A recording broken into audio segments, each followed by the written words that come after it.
world knows Bermuda for ships that disappeared. But the island's most interesting stories are the ones that survived. From my window, the Atlantic stretches in every direction, dark blue, endless, and almost completely empty. Somewhere beneath the plain lies the region that inspired decades of stories about lost ships, missing aircraft, strange signals, and journeys that never reached their destination. Today, I am flying directly into it. At first, there is nothing below me but water and clouds. Then, Bermuda slowly appears, a narrow green island surrounded by bright turquoise reefs, looking far smaller and more peaceful than the legends suggest. It does not look like the entrance to a mystery.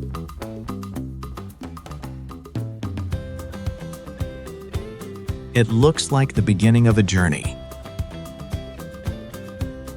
I am not here to search for what disappeared. I am here to discover the people, places, food, music, and stories that have always been here, hidden behind the legend of the Bermuda Triangle. My journey begins in St. George's, the oldest town in Bermuda and the place where the island's story first took shape. Leaving the airport behind, I wander into narrow limestone streets lined with pastel cottages, white rooftops, and colorful gardens. Every corner seems quieter than the last. Church bells echo through the air, while fishing boats sway gently in the harbor just a few steps away. I move slowly through the town, letting the streets guide me without much planning. I turn down whichever path catches my attention, sometimes finding myself in a hidden courtyard, sometimes circling back to familiar corners. There is a certain charm in not knowing exactly where I will end up, as it allows the place to reveal itself in its own way. The more I walk, the more Bermuda begins to feel less like a famous mystery and more like a small island where history is still part of everyday life. Shop owners greet passing neighbors. Locals sit outside chatting, and centuries-old stone buildings continue to watch over the harbor. Standing beside the waterfront, I realize Bermuda's story did not begin with disappearing ships. It began with ordinary people who crossed the Atlantic, settled on this small island, and slowly built a community that has endured for more than 400 years.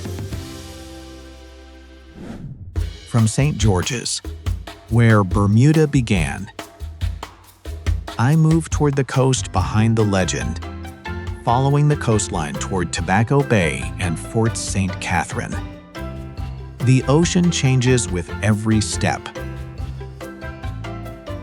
Near the shore, the water is so clear that I can see coral reefs and schools of fish drifting beneath the surface. It is calm, warm, and almost impossibly beautiful. Standing on the old stone walls of the fort, I look out across the endless Atlantic. From here, it is easy to understand why sailors once relied on these lookout points. Hidden reefs surround much of Bermuda, and storms can appear quickly across the open ocean. For centuries, ships approaching the island had to navigate these dangerous waters long before modern maps, GPS, or weather forecasts existed. Many never made it safely to shore. Looking at the peaceful sea today, It is difficult to imagine the fear those sailors must have felt.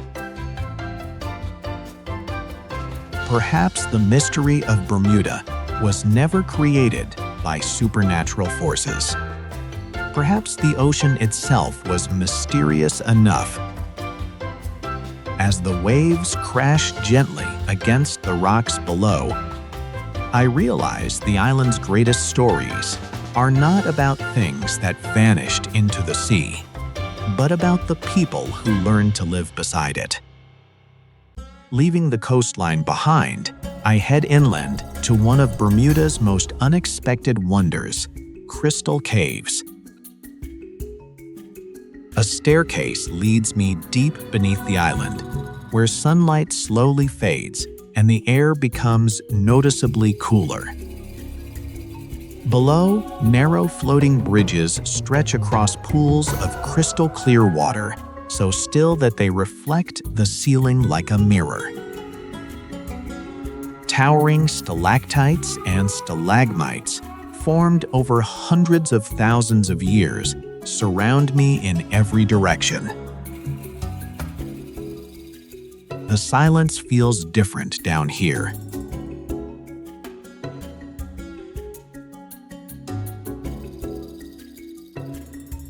Above ground, Bermuda is filled with ocean waves, sea breeze, and colorful streets. Underground, time seems to move much more slowly. As I walk deeper into the cave, it feels as though I have stepped into a hidden world that most visitors never imagine when they think of Bermuda. The island's mysteries are not only found out at sea. Some of its most beautiful secrets have been quietly waiting beneath our feet all along. Standing in the middle of the cave, listening to nothing but the occasional drop of water, I realize that Bermuda's greatest surprises are often the ones hidden in plain sight. As the ferry leaves St. George's behind, I make my way toward Hamilton across the open water. As the boat glides across the harbor, the island slowly changes before my eyes. The colorful cottages give way to a waterfront lined with cafes, sailboats, and office buildings, while Front Street comes into view beneath rows of waving palm trees. The moment I step off the ferry, Hamilton feels completely different from the Bermuda I have explored so far. People are rushing to work with coffee in hand. Students wait for buses with backpacks over their shoulders. Delivery trucks unload supplies, shop owners unlock their doors, and another ferry quietly pulls into the terminal. There is no mystery here, just the comforting rhythm of an ordinary weekday morning. Hamilton is where Bermuda stops feeling like an isolated dot in the Atlantic. Ferries arrive, office doors open, and people move through the streets with somewhere to be. I move more slowly than most, taking in the contrast between the calm of the harbor and the steady pace of the city. Everyone else is simply living their Tuesday morning. Later, I find myself standing at a bus stop, staring at the route map and trying to figure out which bus to take next. After a few minutes, I ask a local for help. Instead of a quick answer, he smiles, points out the correct route, and even recommends a scenic stop along the way. It is a small conversation, one that lasts less than a minute. But moments like this are what I appreciate most when exploring a new place. They are simple exchanges, Yet they often reveal more about the island than any map or guidebook. And almost every time they happen, the island feels a little more familiar. Leaving the city of Hamilton behind, I choose to spend the afternoon far from the polished streets and postcard views that usually define Bermuda. I board a local bus, settling into a worn seat as the island slowly unfolds outside the window. The route takes me through quiet residential areas where pastel-colored houses sit behind neatly trimmed hedges and laundry flutters gently in the sea breeze. We pass small, family-owned grocery stores with handwritten signs, modest cafes where locals greet each other by name, and roadside stops where school children in uniforms stand beside office workers, scrolling through their phones.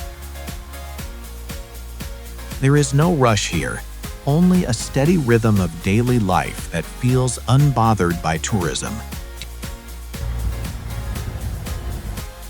Deeper inland, Bermuda reveals one of its most distinctive features: white limestone rooftops. From a distance, they glow like decoration under the sun, but up close I see their stepped surfaces and hidden channels designed to collect rainwater and store it underground. On an island without rivers or lakes, this system is not just clever, it is essential.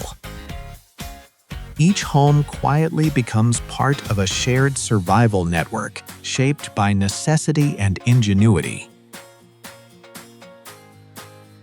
It strikes me how something so ordinary carries such importance. These rooftops are not landmarks, yet they reflect generations of adaptation in the middle of the Atlantic. As the bus continues its slow journey, I realize Bermuda's true character is not limited to its harbor or historic forts. It lives in everyday spaces, in bus stops, small shops, and the quiet systems that keep the island running. And as the afternoon light softens over the hills, I understand that the most meaningful discoveries here are not found on a map, but in simply watching life continue beyond the landmarks. After a morning of exploring, I follow the advice of a local and step into a small neighborhood restaurant instead of one of the places filled with tourists. The menu is simple, but it immediately introduces me to some of Bermuda's most iconic dishes. I decide to try a classic Bermuda fish sandwich served on raisin bread, paired with a bowl of rich Bermuda fish chowder seasoned with black rum and sherry pepper sauce, a signature local condiment that gives the soup its distinctive heat and depth. The first bite is unexpected. The sweetness of the raisin bread, the freshness of the fried fish, and the spicy, aromatic kick of the chowder come together in a way I have never experienced before. As I eat, I strike up a conversation with the owner, who explains that Bermudian cuisine is deeply rooted in the island's history. He mentions traditional dishes like codfish breakfast, salted cod served with potatoes, banana, avocado, and boiled egg, often accompanied by tomato sauce, as well as cassava pie, a festive dish influenced by African and Caribbean heritage. He also talks about Johnny bread, a simple baked bread once common in island households, and Bermuda rum cake, a dessert infused with dark rum that reflects the island's long connection to seafaring trade. He tells me that British traditions, African heritage, Portuguese influences, and Caribbean flavors have all blended over generations, creating a cuisine that is both humble and deeply layered. By the time I finish my meal, I realize I have learned far more than just what people eat here. Sometimes, the fastest way to understand a place is simply to sit down, share a conversation, and enjoy dishes like fish chowder, codfish breakfast, and rum cake, foods that quietly tell the story of the island. As the afternoon fades, I hear the drums before I see the dancers. The steady rhythm echoes through the streets, drawing me toward a small crowd gathered around a group of Gombey performers. One by one, they appear in brilliant costumes decorated with colorful feathers, mirrors, masks, bells, and flowing ribbons. Every step is energetic, every beat perfectly timed, and every movement seems to carry a story from the past. Standing among the crowd, I soon realize this is much more than entertainment. Gombey is a living tradition, shaped by African roots, British military influences, Caribbean culture, and Native American heritage. Through music and dance, generations of Bermudians have kept their history alive.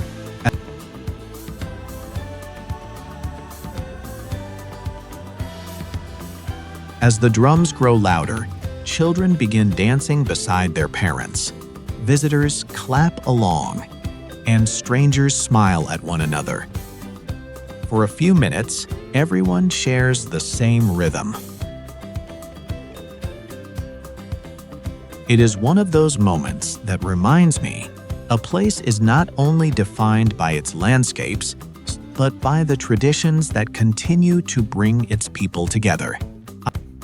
I board a ferry west toward the Royal Naval Dockyard.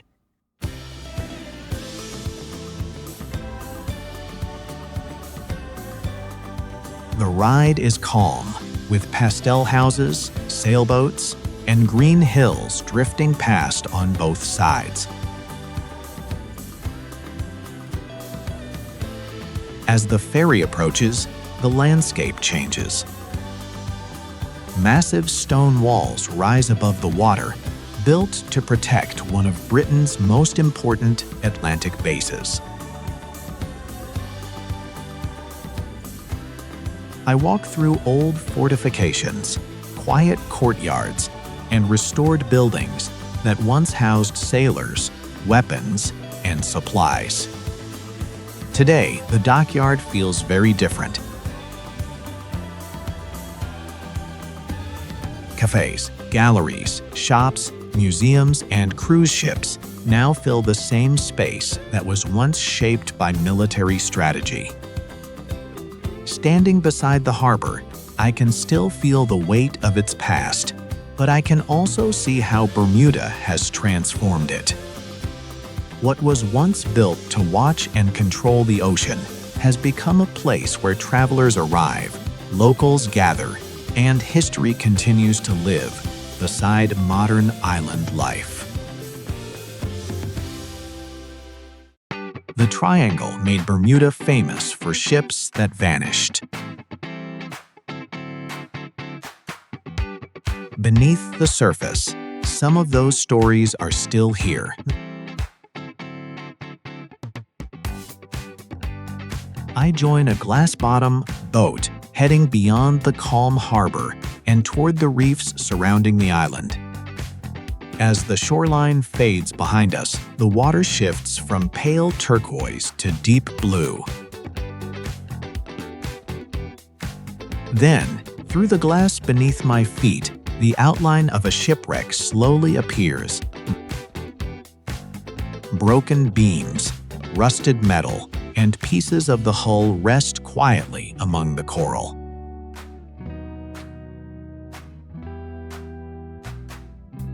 Small fish move through openings that once held cargo, while sea plants cover what remains of the deck. Bermuda's reefs made these waters beautiful, but they also made them dangerous. Before modern navigation, ships crossing the Atlantic could easily strike hidden coral, lose their direction in storms, or be pushed toward the island by powerful currents.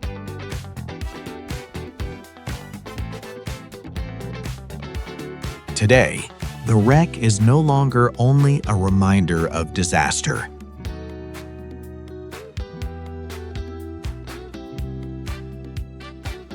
It has become part of the marine environment, a natural underwater museum where history and ocean life exist together. Looking down into the clear water, I realized these ships did not completely disappear.